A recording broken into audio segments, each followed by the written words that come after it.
You may be asking, is there a way off this ride? Despite the redirections, things are going full steam ahead. Today is 7/7/2025. Let's talk about it. It's an incredible month. It's just an overwhelming time to be a human on this planet, is it not? So I'm indoors today due to it being scorching hot outside and adrenal fatigue, totally burnt out. Somewhat to be expected this lunation, which began at the end of June on the 25th. We had a new moon in Cancer. I believe it was 4 degrees Cancer here. And that new moon was quincunx to Pluto.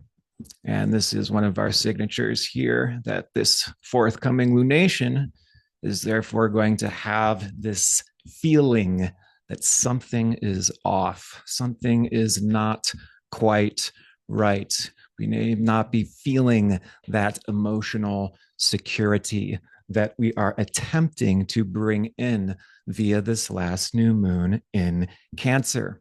However, what we will see today is under our forthcoming full moon in Capricorn, we have a dichotomy here between our own inner emotional needs, connecting with family, having the ability to share what's going on inside despite the pressures of what's going on in the world, the changes that is taking place in our society.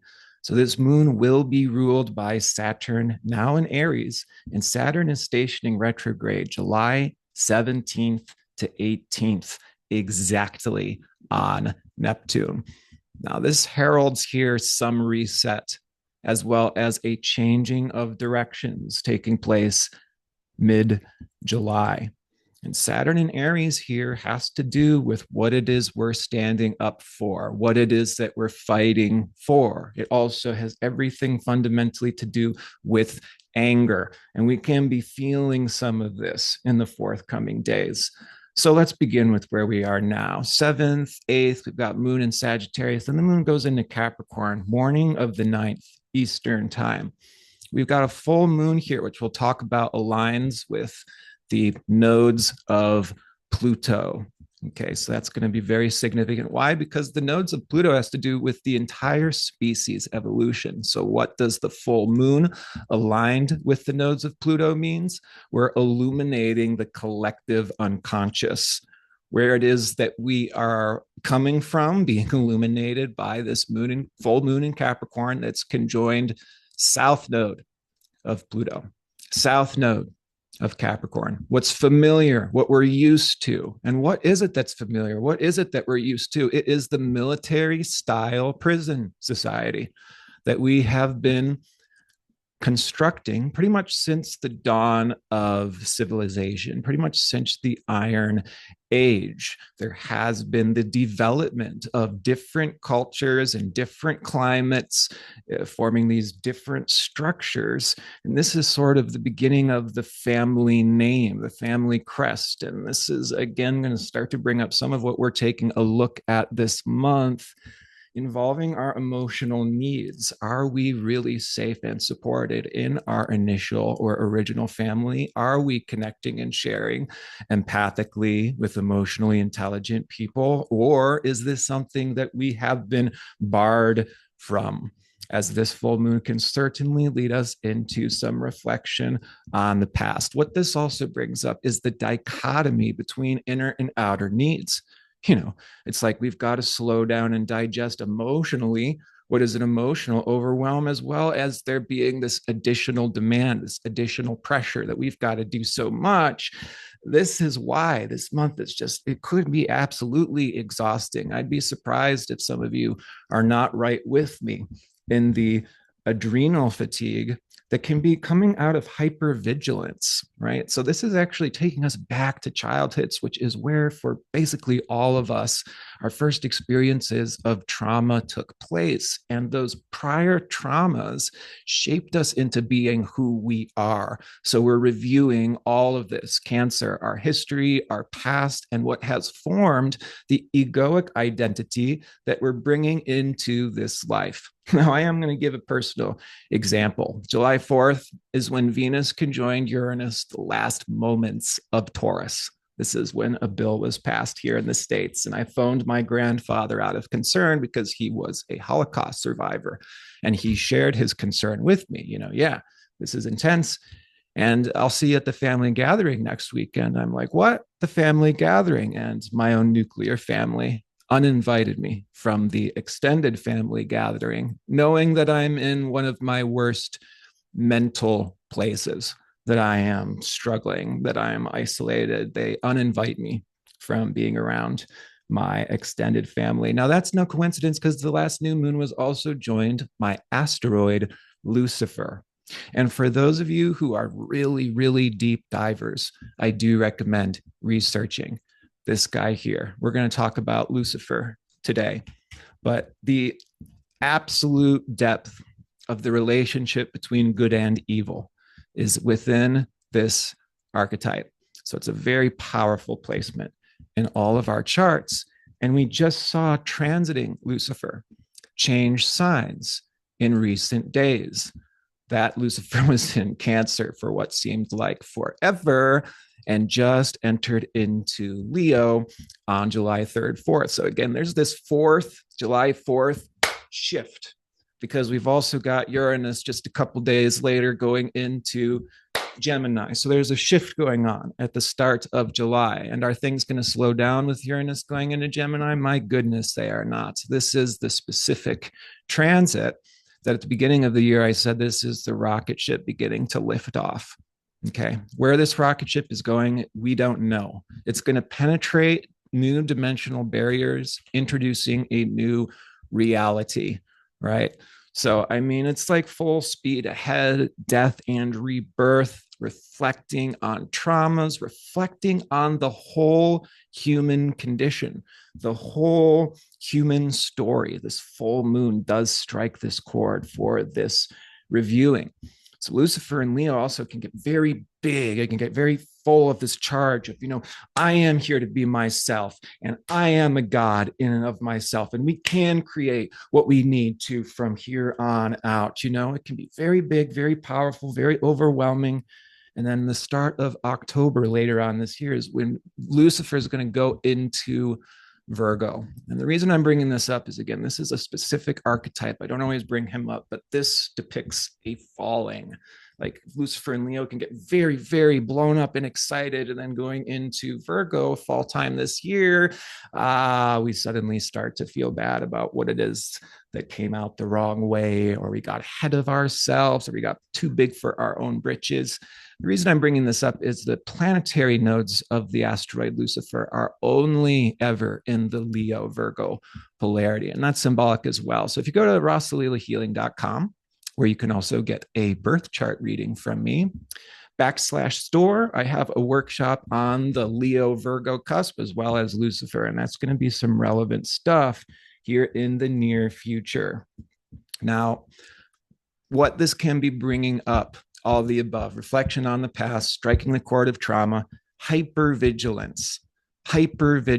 Those who are trauma survivors, which I do believe there is many more than what we're acknowledging or admitting. We're all mostly fish in water to PTSD, and CPTSD is a very real, very common phenomenon, despite the DSM-5 refusing to accept it as a very common, very real phenomena. So if we were fish in water to trauma in our family of upbringing, or however we may have experienced trauma in the past, for those who have, hypervigilance is when we start to get a sense that we need to prepare for the next trauma.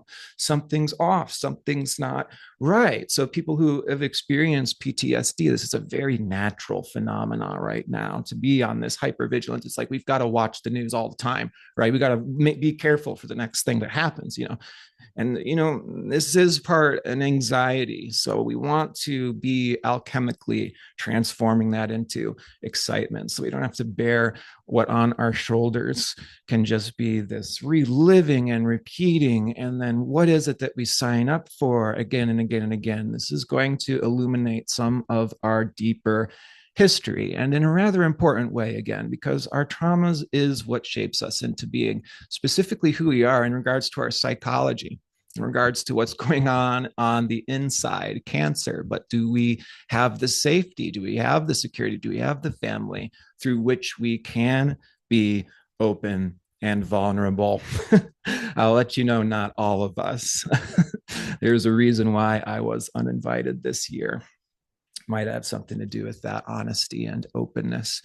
Now, this is the signature too of this full moon ruled by Saturn, ruled by Mars, conjoining the South Node in Virgo. This can be a bit humbling, and it's also such a reflection on the past. It's like, hello, how many times do we have to repeat history before we understand what it is that we're facing and what it is that we're working with?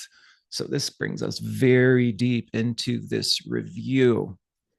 Now, again, morning of the 9th, Capricorn, what we got to build this pressure. Then afternoon of the 10th is when the moon enters Aquarius and conjoins Pluto. So there's some forward momentum, some experimentation, some changes. And the moon goes into Pisces before entering Aries on the 16th to 17th. So mid-July, especially 16th to 17th, when Saturn stations on Neptune, we can be really feeling it, whether it be reactive or defensive, or just on fire, or protecting, or needing to separate, individuate, go on our own way in some way, shape, or form. That's going to be a part of this Saturn stationing exactly on Neptune in Aries. I mean, this is really, really deep and significant because this is the specific astrology as to why there is a global reset occurring. Okay, so we can see there are just several solar arc minutes when they're stationing, and then Saturn's going to go back into Pisces, followed by Neptune in the fall, which again can be more humbling. It's going to lead us back into whatever loose ends we may have set down at the front of the year in regards to a spiritual exploration, a creative exploration, surrendering to divine flow, and wherever it is that leads us is an honoring of who we are, because what comes from our heart spontaneously is coming from our soul. So you may have heard astrologers mention Uranus officially in Gemini as of yesterday, the 6th, until 2032. This is an incredibly fast-paced period of time. Again, you may also hear some other astrologers point out this is when the Revolutionary War, the Civil War, and World War II took place. So, Civil War, Gemini, two parallel, different, opposing forces that never intersect.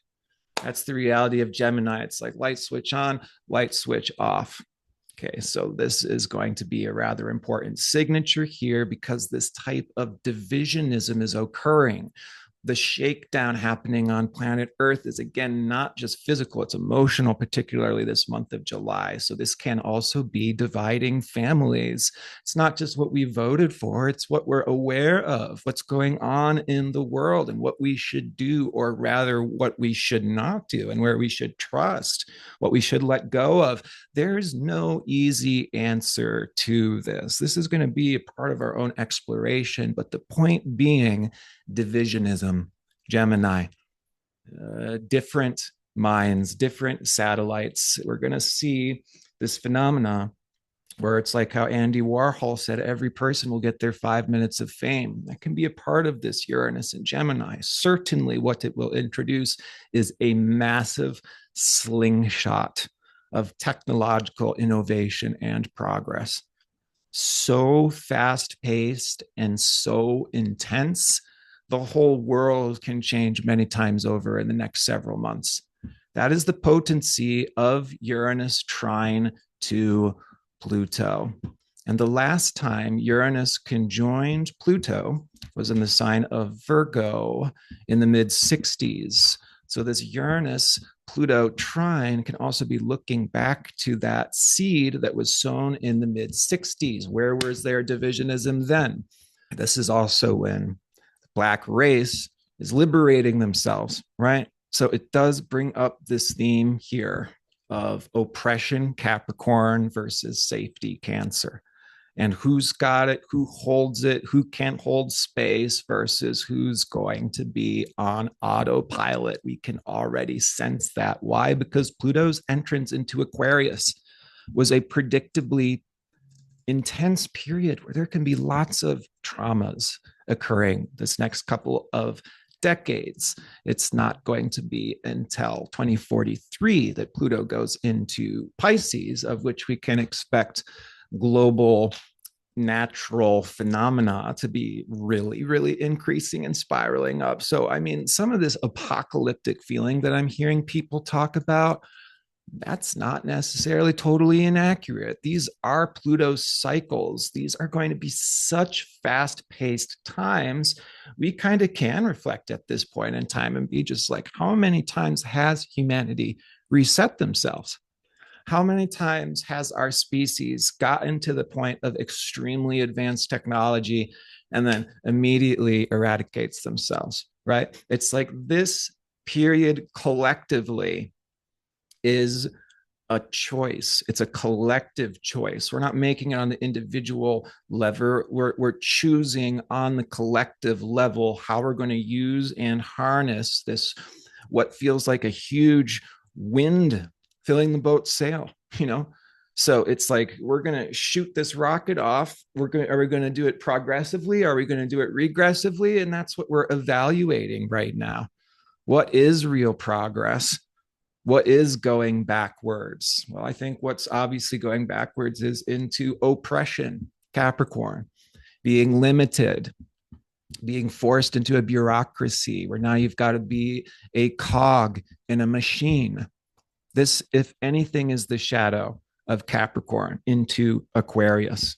Okay, so this progressing going on these next few months into the forthcoming years is going to sort of be a make it or break it for our species, will it not? And this is, we could say, it's a threshold guardian, right? How many times did we come up to this threshold of having all this technology being very advanced and then we blow ourselves up, right?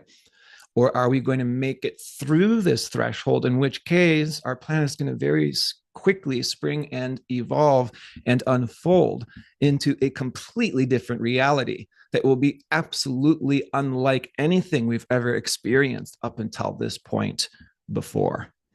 But yes, history is being reviewed with this particular full moon in Capricorn, evening Eastern time on July 10th. Again, mid-month, Saturn stations retrograde. This can be a redirection, and particularly where there may be this redirection is a splitting off from the conventional. Uranus going into Gemini, let's change directions. Saturn goes retrograde, let's change teams, let's change sides, and, breaking out of expectation, obligation, what we're conditioned to do, which is largely the undertow of the past. What are we familiar with, and what are we absolutely sick of? That's the phenomena between the past and the future, and why all this evolution is so relevant and not necessarily served to us on a silver platter. It's like the past is familiar, right? It's comfortable. We're safe there. And at the same time, we can be thoroughly sick of it. It can be limiting. It can be oppressive. The future is unfamiliar. It's unknown, right? It takes a leap of faith into the unknown. It means moving in a direction that's more experimental, that's more mapping it out as opposed to being handed the map. That's a very different type of human being. The ones who follow the map always, and those that are going to make their own map. This Saturn retrograde can be an opportunity to decondition from some of those old expectations, obligations, fall in line, do it this own way. This Saturn Neptune can be challenging. It can be a punch in the gut type of experience. It can be a fire lit under us type of experience. And here with Neptune, I'd expect some anxiety. I'd expect some uncertainty. But what comes out of that can be some real uprising, redirection. Again, we're in a highly revolutionary period in time. Is there a way off the ride? I would love to know as well. What Jeffrey Green says, we don't always have to like our life or our evolutionary journey. It's just about understanding it. It's just about committing to it. And in regards to our evolution, he says the value is in the effort. So, despite how despairingly challenging these times may be, let's remember that this is a school, this is a classroom, it is for our healing, it is for our soul's evolution. That is the purpose driving all of these interactions, these relationships, these reflections on the past. All of this is to bring us into who we are. Okay. So this is something to celebrate. As much as it may be some separating here, this can be a very powerful individuation taking place. That Saturn Neptune trine, the asteroid Lucifer. Again, this can be extremely expansive. Asteroid Lucifer in Leo is like, I'm a child of God. I can do whatever I want to do. So we're going to probably see that mid-month coming out of all of this fighting and shakeability. And then there can be some new parties, some new redirections, some new players to the battle. That's what we're talking about here with Saturn stationing in Aries. Again, Saturn goes back into Pisces later on fall time, followed by Neptune, and we can expect there to be some uncertainty again, really through 2026. That's why it's such a nail biting year. We don't know totally where things are headed quite yet. That is where there will be some loose ends tied later on this year to do with trust, surrender, creativity, and flow. All right. So, again, this is a significant full moon being aligned with the planetary nodes of Pluto. We are moving full steam ahead. I hope that this information has been useful to you in some way, shape, or form. Please remember, amidst all of the excitement, the overwhelm, I want to put out my websites here. I'll put out contact information.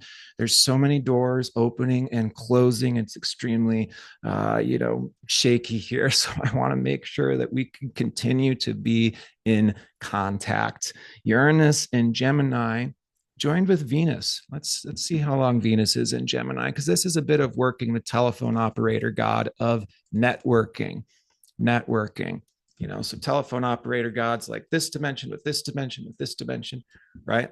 So we can be really implementing that up until mid-May, while Venus is simultaneously in Gemini. And again, Uranus in Gemini is extremely exciting, progressive, mental, heady in and of itself. We can really start to get the sense of that rocket ship moving through some dimensional hurdles beginning this month is when the technology is going to really start to progress. Things are really going to start to change in terms of technology, how we're connected with it, how we're exchanging information. Is it actual information? Is it truth? Is it fake news? That's going to all be in this Uranus and Gemini as well. It's going to catalyze a revolution in how we learn and communicate. So one of the obvious things is now through 2032, Uranus is going to revolutionize educational systems up until 2032. But on a deeper level, it's like the internet, virtual reality, AI, and there can be others, right? Others that are being added, and suddenly we're starting to discover something in a multifaceted approach. This is even where science can have revolutions or discoveries that can change our whole understanding of the species. That's a big theme, understanding our species. Why? Why are we here? Why are we getting these experiences? What do we need to learn and grow through these patterns and through these changes? I also want to thank those of you who contributed to my recent GoFundMe. You have made all the difference in the world. I can't tell you how much that support means to me. I mean, you're probably getting a sense of it in this video. Folks have told me before, so many people love you. Why is that hard to receive? Well, for those who may have had particular traumas in the past that destroyed your ego or identity, it's like that capacity to see yourself or to receive, to give pats on the back is nearly impossible. It's like, my parents don't see me, so I'm a failure, and that's can be some of the stuff, again, this really deep conditioned stuff with Saturn stationing retrograde. We can move beyond. No, you don't have to Stockholm syndrome. No, you don't have to stay with abusive partner or abusive father. And certainly we're getting a very clear look in the mirror again on the dimension of the species itself. So guess what? Is the species all the same? Are we all a one size fits all? Or is this a Gemini, very diverse reality where each and every individual is somewhat their own universe? Well, have we acknowledged that societally? How do we create a structure for that societally? Individuation, individualism, is that even going to be allowed? Is that even what we want? That's some of what we're going to be reviewing here. Folks, also come join the community. We will have our next, tune in with me. I take a glance at your chart. It's a wonderful educational opportunity to see astrology test driven in real life. And it also functions as a support group. We understand what it is that we're going through together. We see these shared themes, and we do create a safe space at Rasa Leela community. So whether you're going through it or need to share, or need to put out a call to action, if you need support, please join the community. I'll also be available for readings at rasaleelahealing.com. So much wishing the best to you. May your loved ones, your family, those who are near and dear be safe, be protected. May you feel the support that is there for you. And wherever we may have a sense of lack coming out of this Capricorn full moon, let's just illuminate that and aim our compass in that direction. So that way we can start meeting our own unique needs. Okay. Wishing the very best to you and yours. Take care.